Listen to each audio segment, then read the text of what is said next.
丽贝卡是一位年轻母亲，当她无故失踪后，警方很快发现问题，仅仅花费了1天时间便找到了破案线索。等到真相大白后，受害家属甚至社区居民都感到十分意外，一个荣誉加深、口碑良好的老好人居然做出了这样的事情。那么究竟发生了什么？接下来让我们走进这浅见。大家好，我是大熊。今天分享的案例发生在美国密西根州芒特普莱森特。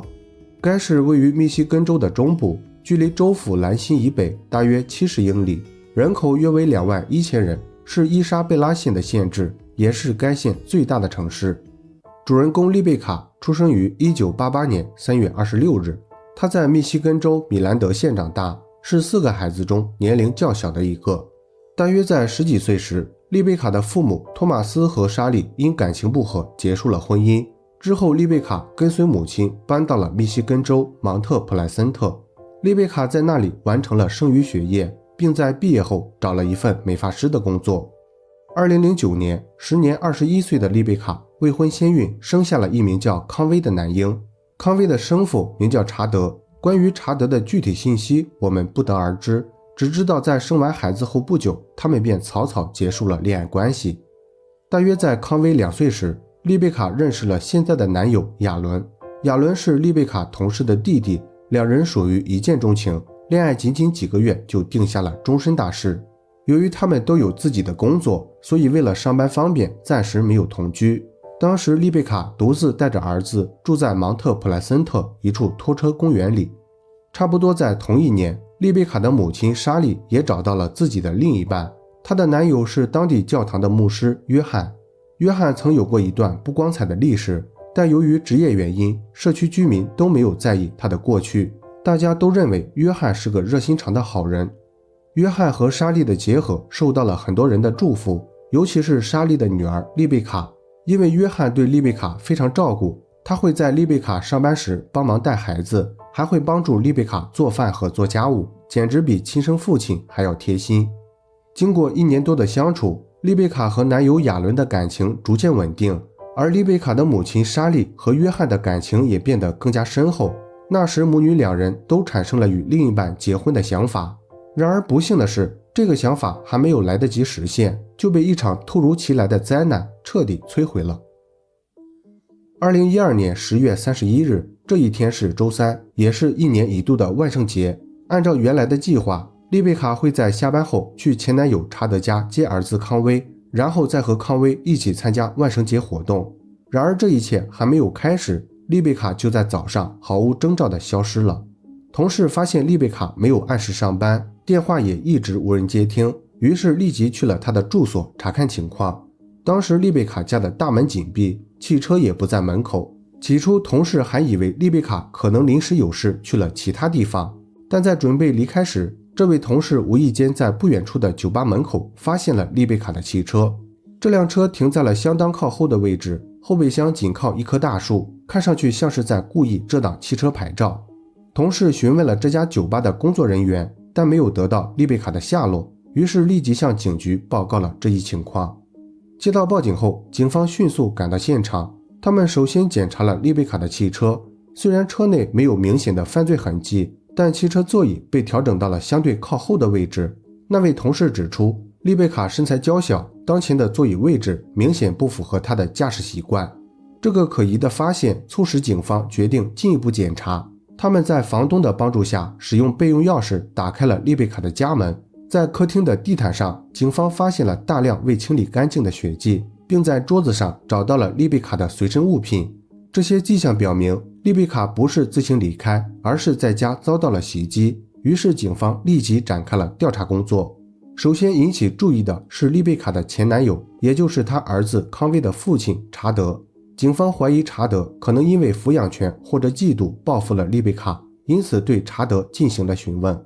查德告诉警方，他和丽贝卡没有任何矛盾，并且也不存在抚养权纠纷，因为他们早在分手前就已经协商好了所有问题。当被问到案发期间的去向时，查德表示，这天是他和丽贝卡交接孩子的时间，所以一大早他就去了两人约定的地点，等待接儿子康威回家。然而这天早上，丽贝卡却没有出现。康威是由丽贝卡母亲的男友约翰帮忙送过来的。查德认为警方应该找约翰了解情况，因为约翰可能是最后一个见过丽贝卡的人。警方核实了查德的说法，没有发现明显问题，于是又对约翰进行了询问。约翰告诉警方，接送康威是他每周都会做的事情，并不是临时起意。这天早上6点左右，他像往常一样去了丽贝卡家。当时丽贝卡正在浴室洗澡，所以他没有见到丽贝卡，只听到了丽贝卡的声音。丽贝卡告诉他，康威还没有睡醒，让他先在客厅等待。那段时间他感到有些无聊，于是便躺在沙发上小睡了一会儿。大约早上8点左右，康威叫醒了他，那时丽贝卡就已经不在家了。他认为丽贝卡肯定是去了外面工作，所以也就没有在意。在给康威换好万圣节的服装后，他就开车把康威送到了查德那里。警方对约翰的说法表示怀疑，因为丽贝卡家有血迹，表明家中曾发生过冲突，而且约翰的鼻子上有一道刚刚形成的伤口，看上去像是被人抓伤的样子。对此，约翰解释说，这道伤口实际上是前一天他在整理杂物时不小心被货架划伤的，并不是被人抓伤。为了证明自己的说法，约翰带着警方参观了他家的储藏室，并给警方演示了当时的经过。尽管警方没有发现明显问题，但基于各种可疑现象，他们还是对约翰进行了详细调查。约翰在当地具有很高的声望，熟悉的人都称赞他的业务水平很高，认可他为社区做出的众多贡献。然而背景资料显示，这位受人尊敬的牧师实际上还有另一面。在过去的10几年里，他犯下了一系列可怕的罪行，其中一起发生在1980年。那年约翰22岁，是一名刚刚退役的军人。某天的下午，约翰在吸食完违禁物品后，将邻居的女儿特蕾莎哄骗到了家里，企图对她图谋不轨。特蕾莎察觉到了约翰的意图，随后提出了离开的想法。然而话音刚落，他就被约翰强行拉到了地下室。约翰二话不说，使用事先准备好的刀子连续刺了特蕾莎10几次。特蕾莎一边反抗，一边大声呼救，但由于受伤严重，很快他就失去了抵抗能力。在特蕾莎生命垂危之际，约翰做出了一个奇怪的举动，他亲吻了特蕾莎的额头，并小声说道，待会儿再回来看她。说完便离开了地下室。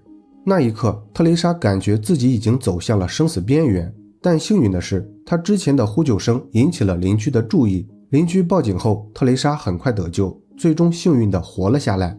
事后，约翰因谋杀未遂罪被判处10年监禁，但这一判决很快就被撤销了。原因是约翰在服刑期间的精神状态不好，他一直向心理医生表示自己有再次犯罪的冲动。他想杀死为他辩护的女律师和女检察官，然后再和他们发生不可描述的事情。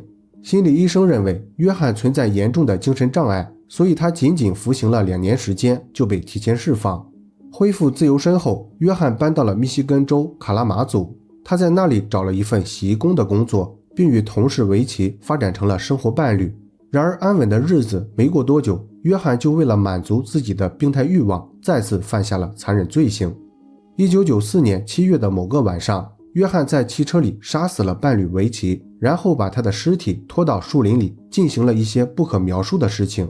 事发2个月后，警方通过目击者以及其他线索找到了约翰。约翰眼看无法抵赖，于是便承认对维奇的死亡负责。但他狡辩称，那晚他和维奇在汽车里吸食了违禁物品，维奇因吸食过量失去了生命迹象。因为违禁物品是他提供的，他害怕承担责任，所以就把维奇的尸体遗弃在了树林里。由于维奇被发现时尸体已经完全分解，法医无法确定他的死因，加上当时警方也没有十分有力的证据，所以他们就与约翰达成了认罪协议。最终约翰仅被判过失杀人罪，获刑13年。在监狱服刑期间，约翰成为了一名模范囚犯，他把所有精力都放在了研究圣经上，这也为他以后成为牧师打下了坚实的基础。2007年，约翰刑满释放，他考取了牧师的从业资格，回到老家芒特普莱森特，成为了当地教堂的牧师。调查进行到这里，案件的真相已经逐渐明了。警方通过了解约翰过去的犯罪历史，推测丽贝卡可能已经成为了他的作案目标。为了寻找相关证据，警方搜查了约翰的住所。他们在约翰的皮卡车上发现了一条带血的项链，又在家中的衣柜里找到了大量与丽贝卡尺寸相同的内衣，这些证据足以证明约翰与丽贝卡的失踪有关。于是警方再次审问了约翰。This is in the back of your truck. The frame that's already collected. I don't know. You don't know what it looks like. It looks like blood, but That's exactly what it is. I don't know. And Explain. You said you don't know about the blood no, in the house. or the truck. I don't have a clue about that. I don't. Okay. 由于约翰一直不愿正面回答问题，于是警方改变了审问策略，提到了他的女友莎莉。警方认为约翰对莎莉应该会有感情，他可能会看在女友的份上交代出丽贝卡尸体的下落。I don't want Sally, the person you love, have to worry about her daughter laying out somewhere. And the only person that can bring her home is you.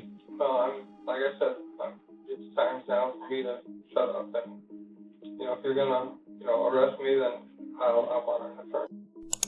约翰用实际行动证明了自己的冷血程度，他根本不在乎女友莎莉的感受，只想设法逃避责任。不过警方也不是拿他没有办法，他们只需要把带血的物证进行检测，就可以找到定罪的证据。约翰可能也意识到了这个问题，他在终止谈话后不久便主动联系警方，提出了自己的交换条件。第一，要保证他不会被判处死刑；第二，他要在监狱住单独的牢房；第三，他要和女友莎莉进行通话。警方答应了这些交换条件，让约翰和莎莉打了电话。Hi.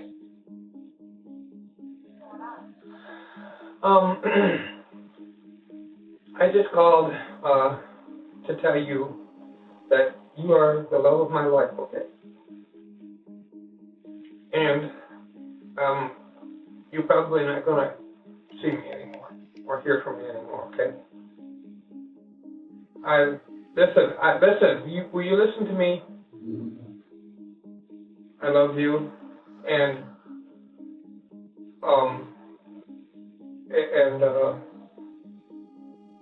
I am so sorry, but I can never fix it, okay?